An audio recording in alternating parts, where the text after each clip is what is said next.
Hello दोस्तों, welcome to our channel अभ्यास अड्डा। चलिए हम अपने पॉलिटी के लेक्चर से शुरुआत करते हैं। आज का हमारा टॉपिक है फंडामेंटल राइट्स और इसका पार्ट 1, इसका पार्ट 2 जल्द ही आएगा आपके सामने। तो हम पहले क्वेश्चन से शुरुआत करते हैं। हमारा पहला question, which of the following is correct?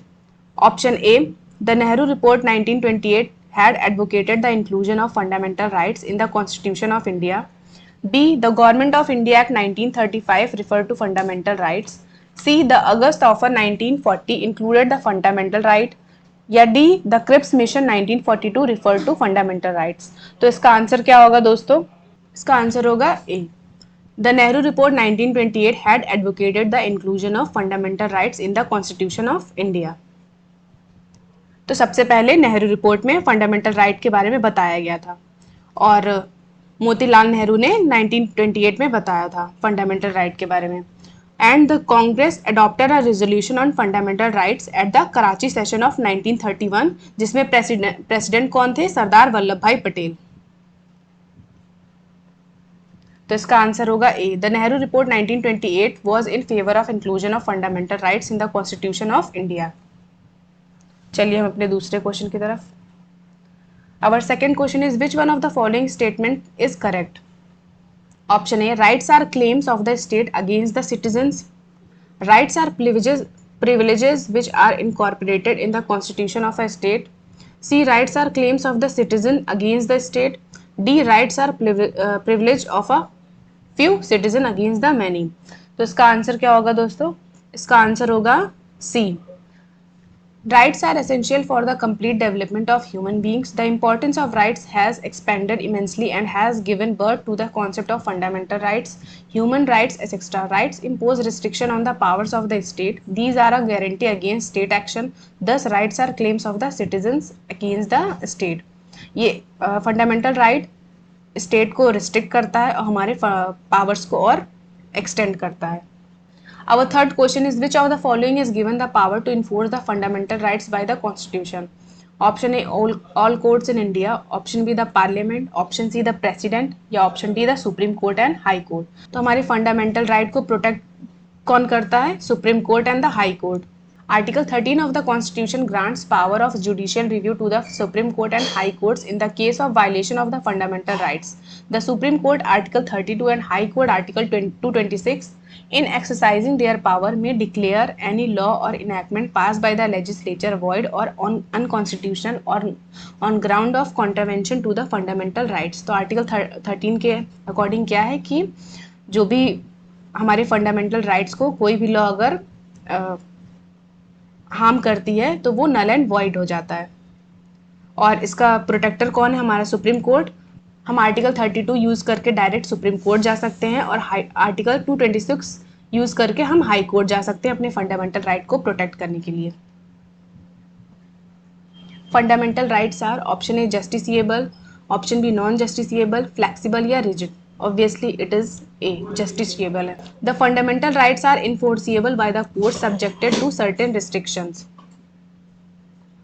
Our fifth question is, who among the following person said for the fundamental rights a pledge to our people and a pact with a civilized world?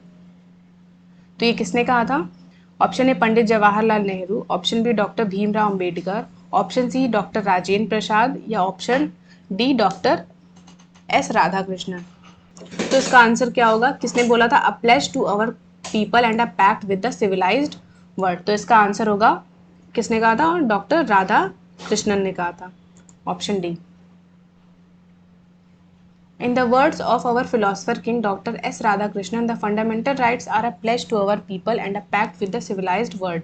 As the great jurist Patanjali Sastry, the former Chief Justice of our Supreme Court, said, the whole object of Part 3 of the Constitution is to provide protection for the freedoms and rights mentioned therein against arbitrary invasion by the state. Our sixth question is, the rights are called fundamental rights because it is written in the Constitution, it is democratic, it is public welfare, it is essential for personality development. Parliament can't make law against it.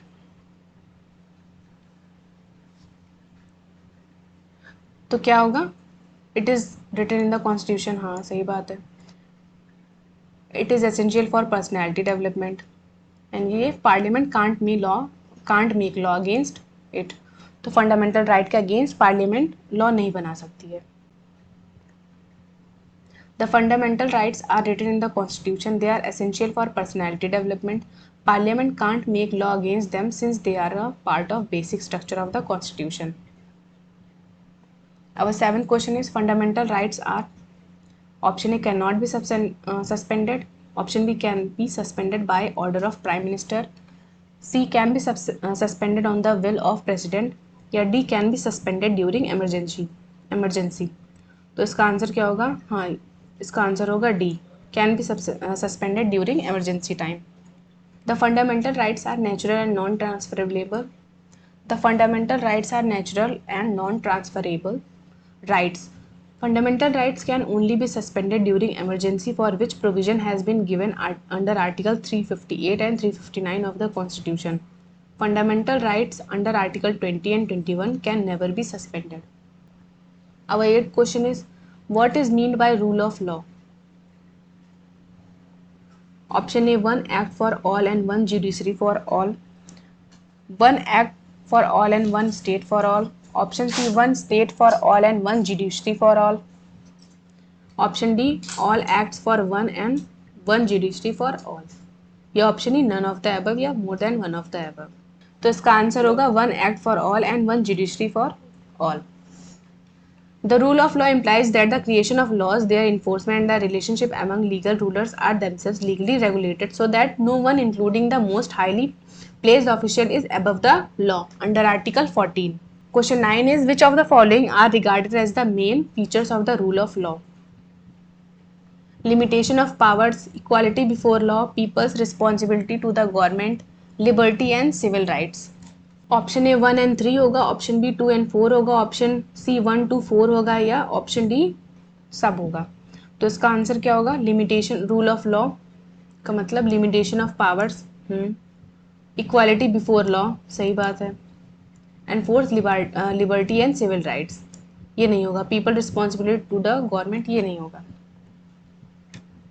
तो जैसा कि देखिए, rule of law propounded by A.V. Dicey, a British jurist. His concept has the following three elements: limitation of powers, that is absence of arbitrary powers; equality before law, that is equal subjection of all citizens; liberty and civil rights, that is the primacy of the rights of the individual. Question 10: under which article of the Constitution of India fundamental rights have been provided to citizens? Option A 112 से 115, या 12 से 35, या 222 से 235, या none of the above. तो इसका answer होगा article 12 to 35 fundamental right के बारे में बताया है। 11th question is: the description of fundamental rights for the Indian citizen is in article 12 to 35। हाँ, वही क्वेश्चन है, option A. Consider the following statement about the fundamental rights in India. They are a guarantee against state action. They are enumerated in Part 3rd of the Constitution. They ensure social, economic and political justice. They are unlike Bill of Rights in the US. तो क्या है? They are guarantee against, हाँ सही बात है, enumerated Part 3rd में है। और social, economic and political justice ये प्रोवाइड नहीं करता, ये DPSP प्रोवाइड करता है। अनलाइक मतलब ये bill of, they are unlike bill of rights in the US। ये बिल ऑफ राइट यूएस के कॉन्सेप्ट को अपनाया गया है, तो ये भी गलत है। तो इसका आंसर क्या होगा? 1 and 2 ए। तो इसका ऑप्शन होगा ए। The fundamental rights are guaranteed by the Constitution of India against state action. These rights have been enumerated in Part 3rd of the Constitution. Thus, statement 1st and 2nd are correct. Question 13. Which one of the following articles of the Indian Constitution puts an absolute limitation on the legislative power? Option A article 14, option B article 15, option C article 16, या option D article 17। तो इसका answer क्या होगा? Option article 14, option A article 14 होगा। Equality before law, इसमें क्या बताया गया है? Article 14, the state shall not deny any person equality before the law और the equal protection of law within the territory of India on the grounds of religion, race, caste, sex और place of birth. Question number 14. A legislation which confers on the executive or administrative authority an unguided and uncontrolled discretionary power in the matter of application of the law violates which one of the following articles of the constitution of India? तो इसका भी answer क्या होगा? Option A, article 14 provides equality before law and equal protection of law. Question number 15, the right to equality is given by article 13, article 14, article 15 या article 16. Right to equality. तो right to equality article 14 से article 18 तक है, तो 13 नहीं होगा, इसका मतलब 2, 3 and 4. Option C is correct. ये देखिए, आर्टिकल 14 से आर्टिकल 18 के बीच बताया गया. आर्टिकल 14 बताता है right to equality. 15 provision of description on ground of religion, race, caste, sex और place of birth. Article 16 equality of opportunity in the matter of public employment. या और article 17 deals with the untouchability and article 18 deals with the abolition of title. Question number 16, under which article of the Constitution reservation in admission to educational institution including private and unaided to OBCs, SC, ST is made? Option A, Article 15(4), Option B, Article 15(5), Option C, Article 16(4) या Option D, Article 16(5). तो कौन से article को जोड़ा गया था reservation के लिए? तो इसका आंसर होगा article 15(5). Article 15 is related to the prohibition of discrimination on the ground of religion, race, caste, sex or place of birth. Clause 5 to this article empowers the state to make such special provision relating to reservation in admission for scheduled caste or scheduled tribes in educational institution, which also include private educational institution, whether aided or unaided by the state other than the minority educational institution referred to in clause 1 of Article 30. 93rd Amendment Act 2005 enabled the provision of reservation 27% for other backward OBC के लिए in government as well as private educational institution. Question number 17, Supreme Court judgment of Indira Sahni versus Union of India case is related to which issue? Regarding to the issue of OBC reservation in government employment, या B basic structure theory, C approve the reservation on promotion of SC, या D extended reservation for ST. या option D, option E, none of the above, more than one of the above. तो इसका answer होगा option A. In Indira Sawhney etcetera versus union of India and others 1992 में the supreme court held that the reservation under article 15(4) and 16(4) should not exceed 50% and the states and the union have by and large accepted this as correct and it should be held as constitutional provision and any reservation beyond 50% would be liable to struck down. तो 50% से ज़्यादा reservation नहीं हो सकता, हो गया तो उसको स्ट्रक डाउन कर दिया जाएगा, ये बोला गया था. Question number 18, assertion A, the state can treat unequal differently with the objective of creating a level playing field in the social, economic and political spheres. Reason is among equals the law should be equal and equally administered. तो इसका answer क्या होगा? A is true या R is false. A is false या R is true या both A and R are correct and R is the correct explanation of A. Both A and R are true and R is the correct explanation of A. तो इसका answer क्या होगा? इसका answer होगा D.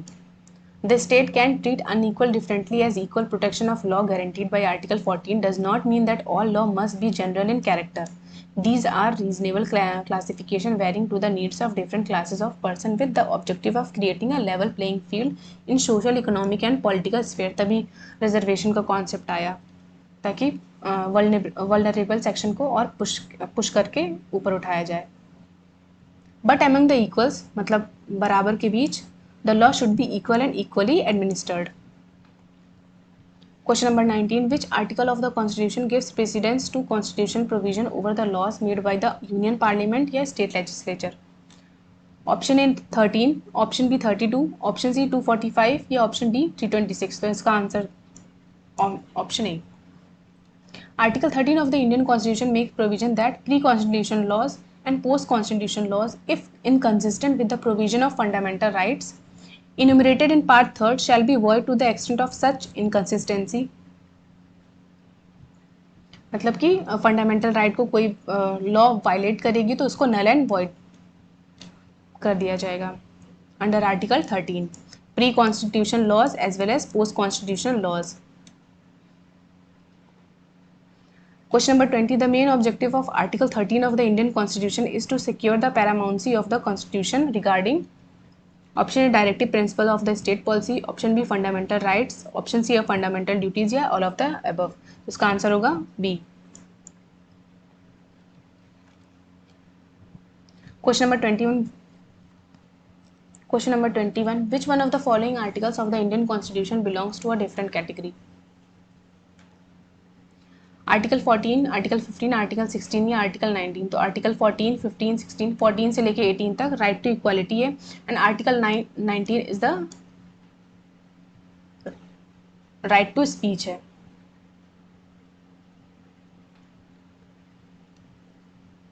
Article 19 belongs to the different category as it comes in the category of right to freedom है. Article 19 deals with the protection of certain rights such as freedom of speech and expression, to assemble peacefully and without arms, to form association or unions, to move freely throughout the territory of India, to reside and settle in any part of the territory of India, to practice any profession or to carry any occupation, trade or business. तो article 19 में क्या है? Right to freedom of speech and expression. Question number 22. In the Indian constitution the right to freedom is granted by 4 article which are, कहाँ से कहाँ तक? Article 19 से 22 या 16 से 19 या 17 से 20 या आर्टिकल 18 से 21. तो इसका आंसर होगा ये 19 से 22 के बीच में राइट टू फ्रीडम है. Question number 23. Prohibition of discrimination on the ground of religion etcetera. Article 15 of the constitution of India is a fundamental right classifiable under the right to freedom of religion, the right to against exploitation, the cultural and educational right या right to equality. तो मैंने ऊपर ही आपको बताया 14 से 18 के बीच में क्या है? Right to equality. Question number 24. In the Indian Constitution, the right to equality is granted by 5 articles. They are 14 से 18. Which one of the following is not included in the fundamental right to equality as enshrined in the Indian Constitution? Equality before law है article 14, social equality भी है, equal opportunity भी है and economic equality नहीं है. Question number 26. Article 24 of the Constitution of India prohibits the employment of child in factories related to hazardous work. Such prohibition is absolute. Option A absolute prohibition, option B partial prohibition, option C regional prohibition या option D moral prohibition. तो इसका answer क्या होगा? तो इसका answer क्या होगा? Option ए absolute prohibition है. As per Article 24, no child below the age of 14 years shall be employed to work in any factory or mine or engage in any other hazardous employment. Such prohibition is absolute prohibition. Question number 27. Which provision of the fundamental right is directly related to the exploitation of children? Article 17, Article 19 तो right to freedom है, freedom of speech and expression. Article 17 untouchability. Article 23 prohibition of traffic in human beings and forced labor. And Article 14 is the answer. Article 24 is the answer. Article 24 of the Constitution is related to the right against exploitation of the children. Article 28. Eradication of all types of social discrimination comes under which generation of human rights? First generation, second generation, third generation या fourth generation. तो इसका answer क्या होगा? Option B second generation. Eradication of all types of social discrimination comes under second generation of human rights. First generation of human rights deal with the liberty and participation in political life. They are fundamentally civil and political in nature. Third generation of human rights refer to community and collective rights. Question number 29. Under what provision of the Constitution untouchability has been abolished? तो मैंने ऊपर ही बताया आपको article 17. Question number 30. A court can presume that any act constituting offence was committed on the ground of untouchability if such offence is committed in relation to a member of scheduled caste, a member of scheduled tribes, a member of any community या none of the above. तो इसका answer क्या होगा? Answer A होगा, a member of scheduled caste. Under Section 12 of Civil Rights Protection Act 1955, the court may presume that any act consisting offence was done on the ground of untouchability if such offence is committed in relation to a member of scheduled caste. Question number 31. Prohibition and abolishment of untouchability may be achieve by making laws, improving education, public awareness या providing jobs and services. Making laws, हाँ, improving education, education को improve करेंगे तो awareness बढ़ेगी। Providing job and services ये नहीं है, तो 1, 2 and 3 option A. Question number 32, following are two statement and one is labeled as assertion and reason. Untouchability is worst form of structural violence. Untouchability has been practiced in the name of religious sanctions. Both A and R are true and R is correct explanation of A. Both A and R are true but R is not the correct explanation of A. A is true but R is false. A is false but R is true. तो इसका answer क्या होगा? Untouchability is worst form of structural violence. सही बात है। Untouchability has been practice in the name of religious sanctions. तो इसका answer होगा ए। पढ़ लीजिएगा आप लोग ये सब। Question number 33, which one of the following fundamental rights was amended as a result of the decision of the Supreme Court of India in state of Madras versus Champakam Dorai Rajan case? Right to equality before law, right against discrimination, right against untouchability या right to freedom of speech and expression। तो इसका answer होगा right against discrimination। The right against discrimination was amended following the Supreme Court verdict in the case of State of Madras versus Chamkam Dorai Rajan. In Article 15, Clause 4 was added by the first Constitution Amendment 1951 for making special provision for advancement of the socially and educationally backward classes SC BC.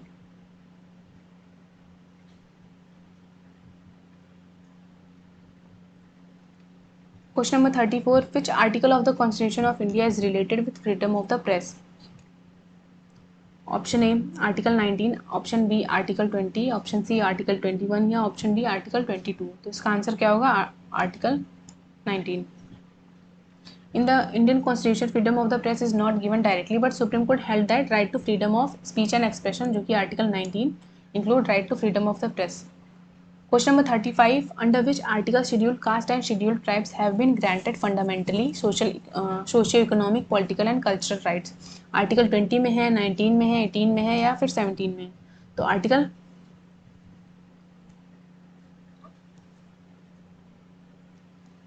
17 में है। Article 17 of the Constitution provides abolition of untouchability and its practice in any form is forbidden. It is a statement of principle with the objective to remove humiliation and multifaceted harassment meted to the Dalits and to ensure their fundamental socio-economic, political and cultural rights. Question number 36, which one of the following categories of fundamental rights incorporated protection against untouchability as a form of discrimination? Right against exploitation, right to freedom, right to constitution remedies या right to equality. तो untouchability का कितना है, किसमें है? Article 17 में है, right to equality.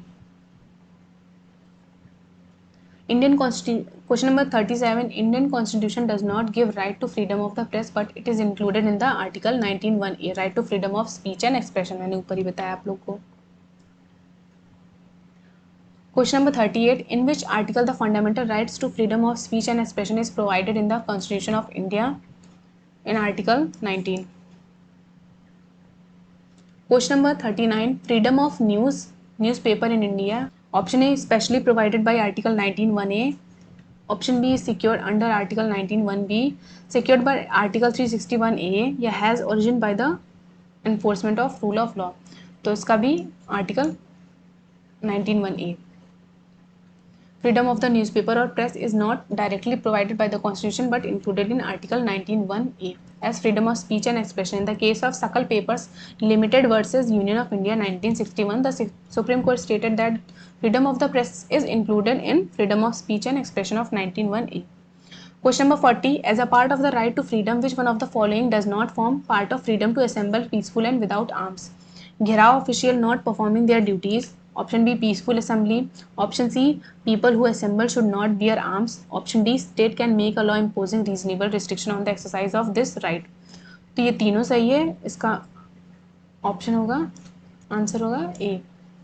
Which one of the following does not form part of gherao official and performing their duties? ये फॉर्म नहीं है, ये आर्टिकल 19 के अंदर नहीं बताया गया।